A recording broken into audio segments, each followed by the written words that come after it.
My Antonia, Willa Cather. About the author.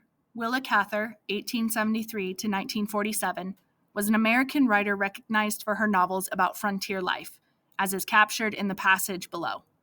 Though she spent much of her life in New York City and was born in Virginia, her move with the family to Nebraska as a child provided exposure to the lives of immigrants that she held in high regard for their grit in the face of hardships, as her literature reveals.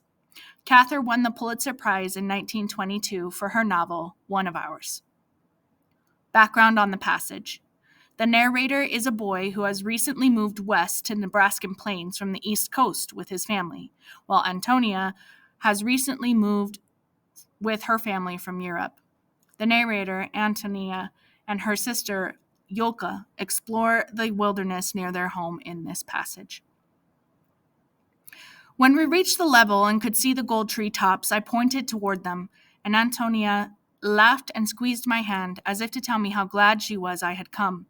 We raced off towards Squaw Creek and did not stop until the ground itself stopped, fell away before us so abruptly that the next step would have been out into the treetops.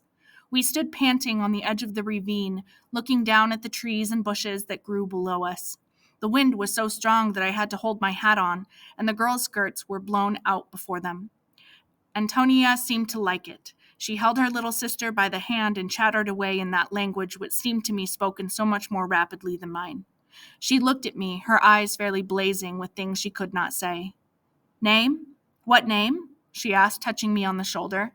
I told her my name, and she repeated it after me and made Yolka say it.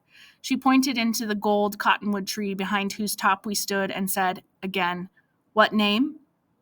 We sat down and made a nest in the long red grass. Yolka curled up like a baby rabbit and played with a grasshopper. Antonia pointed up to the sky and questioned me with her glance. I gave her the word, but she was not satisfied and pointed to my eyes. I told her, and she repeated the word, making it sound like ice. She pointed up to the sky, then to my eyes, and back to the sky, with movement so quick and impulsive that she distracted me, and I had no idea what she wanted. She got up on her knees and wrung her hands. She pointed to her own eyes and shook her head, then to mine and to the sky, nodding violently. "Oh," I exclaimed, blue sky." She clapped her hands and murmured, "Blue sky, blue eyes," as if it amused her.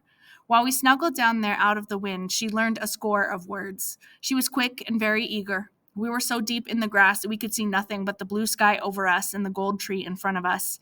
It was wonderfully pleasant. After Antonia had said those new words over and over, she wanted to give me a little chaste silver ring she wore on her middle finger. When she coaxed and insisted, I repulsed her quite sternly. I didn't want her ring, and I felt there was something reckless and extravagant about it, wishing to give it away to a boy she had never seen before.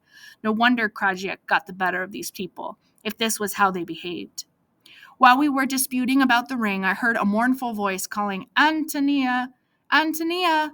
She sprang up like a hare. "Tatanek! Tatanek!" she shouted, and we ran to meet the old man who was coming toward us.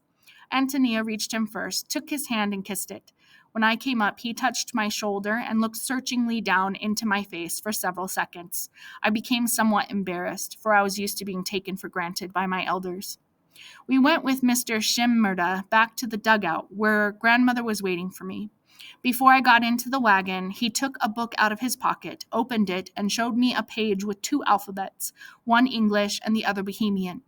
He placed this book in my grandmother's hands, looked at her entreatingly, and said with an earnestness which I shall never forget, "Teach, teach, my Antonia."